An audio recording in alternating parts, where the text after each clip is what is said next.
Hello guys, welcome back to my channel. So I know it's been a long time without posting anything about art, and today I'm here in the place where I usually paint, and I want to show you guys something that people usually ask me, and it's like, how can I control the water in the watercolor?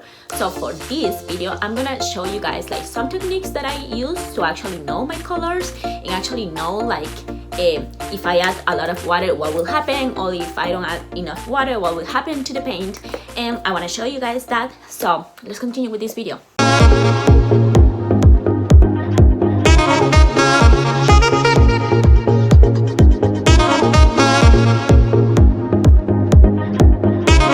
So let's start with one question, and it's like, what do you guys think that is super important to actually know how to control the water when you're using watercolors? So I don't know, for me is because, as you know, watercolors, it doesn't matter if they are like this one that are liquid or they are like this one in here that they are dry.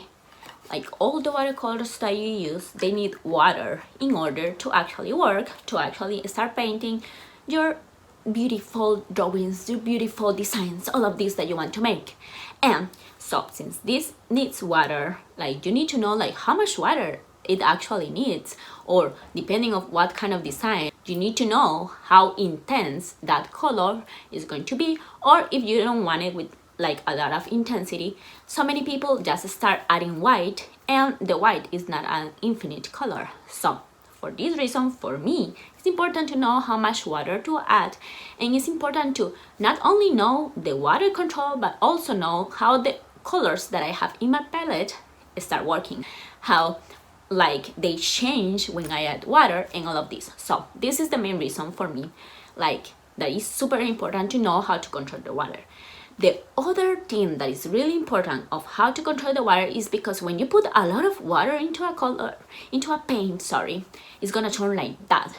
That in there, guys, is the first paint I ever made in watercolor, and you can see the paper that is really bent, and it's so good. So you have to know how to control the water so it's not gonna turn like that. You can actually ruin your paints if you don't know how much water you are adding into that paper. So I want to teach you guys some of the things that I use when I want to control the water. The first one, and how I started, it was with this. I used to just put a drop of water using this, or put it like super wet, or just dry it off with some towel like this one that you can see in here that is really dirty because I have been painting. But with this, like, I don't know if you guys know how this actually work or no, but I realized that when you put the water in here, the water is gonna come all the way up here, and then when you start painting, if you don't dry it off with this, all the water that is in here is gonna come into your paint. That's when you start like trying to paint and you say like, but I just put a little bit of color, but you didn't know that before when you washed this brush already had a lot of water stuck in here. So using a brush, usually when you want to paint, please, before you start the painting, dry it off with this. This is one of the techniques to actually control the water that is gonna go into your paper. This is the first thing. Your brush, how much water is into this brush before you put the color. This is so important. The second thing that I use is to make a transparency like exercise, and I don't know if you guys actually did a transparency exercise before, but I'm gonna show you how this works. So basically when you do a transparency exercise, you start putting water into the color that you have. So the more water you put, the more transparent that color is gonna turn. So I'm gonna be doing like some exercise using the liquid color that I have and using this dry color that I have in here. So let's see how that turns around. For this exercise, I use dry watercolor. I also use the liquid watercolor and the container that you want to use to mix the water and the color. And I also use 3 different things that will help me to add water drops into the paint. And of course, I'm gonna be using also one brush. And of course, you're gonna need some paper. And for this, I recommend to use that color so you can see actually better how the color is changing. And the first object that I'm using in here is the smallest drop that I can get. So you can see that the color light saturation is not changing a lot, and I use just 2 drops per time, so it didn't change so much. Then I'm using the second one. This object actually give me like so much water, and as you can see in here, the saturation of the color is changing so much. But for example, if you use the third one, that is the pencil one, this one actually can give me a lot of water if I make a lot of pressure, so the saturation is gonna change more than the second object that I was using. And then the fourth one is gonna be using just a brush. That in here I didn't put a lot of water, so you can see that the color is not as good to combine in the paper, and if I put a lot, it's gonna turn like really like bright. It's not gonna have so much saturation. For the set of colors that are dry, you can actually put the water to activate the color, and then you can start mixing it. So for this mix, I'm gonna use the degradation technique.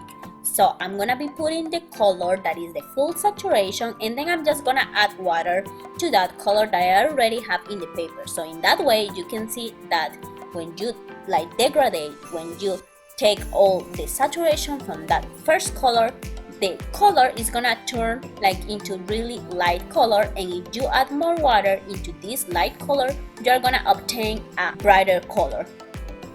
As a result, we can see that the transparency test and the degradation test work in the same way when the water is gonna take all the saturation of our colors. So I wanna tell you guys something. Like, as I said before in another videos, we all have different watercolors. Each brand has a different pigment or color. Like, you are not gonna find the same red if you don't have the same brand as me. They all are different. So what you have to do every time you buy your colors, it doesn't matter if they are liquid, it doesn't matter if they are dry, is to do this, the transparency test that I already did in this video, so you can actually know how your colors are working and how much water you have to put into your colors. So please do this every time you buy a new watercolor set. And as you can see, for that transparency like example that I just show you guys, I use different things. I use this, that is the squeeze bottle. I use this little thing that the water is gonna come all the way up here, and you just press it and it's gonna go drop by drop into your color, that I don't even remember where I got this from. And then I use this pen and I use the brush. So in that way, I was able to show you guys like how much water you put and how the color changed with that transparency exercise. So now I'm gonna explain to you each of these items. So at first, this one. As you can see, as you saw in that video, this one only give you like a really small drop. And as you can see, we can actually use that watercolor in different intensities with using just small amounts of water. And with this, you can make paints that are monochromatic. And I don't know if you know the term, but monochromatic is when you are using like one color only to make the paints. So for example, if you want to use the red, but you just want to use it in different intensities, it's really useful to have this, like a really small thing that you can put really small drops, so you can actually use just that color and make a beautiful paint with different intensities of color. The second one was this. So I don't know if you know what this is, but this is a pen that you usually use to paint. And basically this works when you can put the water in here, as me, or you can put the water and the watercolor already in there. I like to use it with just water because I like to use it with so many colors at the same time, and I'm really lazy to just go and wash this many times in there. But instead, I just use it like this, and I start using it in the water. Like as you saw in the video before, I use it with the dry colors. So when I put, the more water I put, the more I press into the pen, more water is gonna come out. So the more water I put into that color, the less intensity that color is gonna have. The same happened with this. I don't know if you know what this is, but this is a squish bottle that is extremely cheap in Walmart. It's like less than $1. I use this when I want a color that is with really less intensity. For example, I have a red and I want that red to look like a pink. So I use a lot of this water and so many of these drops, because this is gonna have big drops and that color is easily gonna be made into the pink. So now let's talk about when you are painting if you use too much water into that color and you are like, oh my god, this is already ruined, how can I actually make this paint beautiful again, and I cannot see this color, should I just put more color, or I can actually try to, like, I don't know, fix that mistake that I had. So one of the techniques that you can also have is to use layers into your paint. So you can use that really light color into your paint. For example, when you are trying to make a flower, you just try to make a flower first with the petals, and you put like that really light color, and then you use another layer. But before using the other layer, you have to let your paint dry. You have to let your paint dry. And when dry, I mean don't use dryer. I have seen so many people on YouTube telling that you can use a dryer, like, and it's gonna dry your paint really quick, and that works only for me. As I said, this is like my personal opinion, but for me the dryer works only when you are actually using like not so much wet into your paint. It means when you're already like drying your paint with this, like your brush with this, and you didn't use a lot of water into that paper. But if you don't know how to control your water and the paper is gonna have a lot of water and you want to use the dryer, you're gonna be making a mess, because that air is gonna be coming like really fast and it's gonna blow like really strong into the paper. And depending on which kind of dryer you have, you can change the intensity, or if you're using the high intensity, just that water is just gonna go all around your paper and it's gonna be ruined.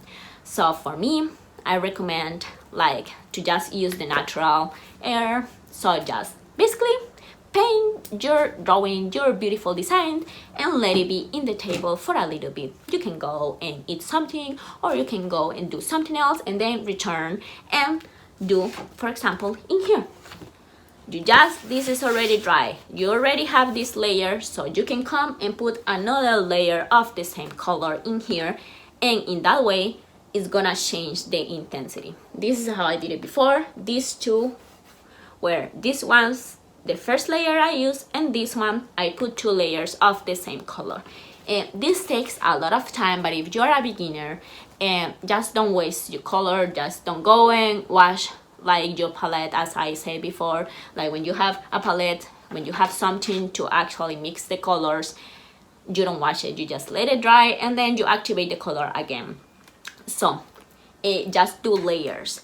And another thing that I already said in many videos is like dry your brush when you are using the color into the paper. Before you put the color into that paper, dry the brush. You are not taking off like so much color, you're not taking off so much of the intensity of that color. At least it didn't happen to me, so that's why I'm telling you this. Dry that brush, not a lot, but dry it to the way that you can actually have enough water into that paper to make your paints. And now one more question, one last tip. It's like, how can you actually know when you put the color, when you put the water, for example, in the wet on wet technique that I already explained? How do you know like if it's a lot of water, or how do you know like it's not enough water and the color is not gonna go around beautifully as you want it? So I have one trick for that, and I'm gonna be showing you guys. Actually, I have the phone in here, so let's pretend that this is a light. So what I use is that I have the paper in here, for example, and I put this light directly in here into the paper. So when you do that, you can actually see in here that when the light touches the paper, you can see how bright it is. I usually just use it when it's a little bit bright, and you can actually see in that way when you put that light, you can see if it's a lot of water. You can see that it's looking like a lagoon, that the drop of water is coming in the top of the paper, and in that way you can see, okay, it's a lot of water, so I'm gonna dry it off with this, or it's enough water in the way that I wanted to make my paintings. And so this was all for today, and I hope you guys understand a little bit. I hope this helped you guys when you want to go and use your watercolor paintings, and I hope you learn how to control the water and you make beautiful designs, beautiful paints, beautiful drawings with all these watercolors. and see you next time. I'm sorry I uploaded this video so late, and if you like it, give me the thumbs up. If you didn't like it, give me a thumbs down, and leave me some comments. Let me know if this was useful or not. But that's all, so see you next time.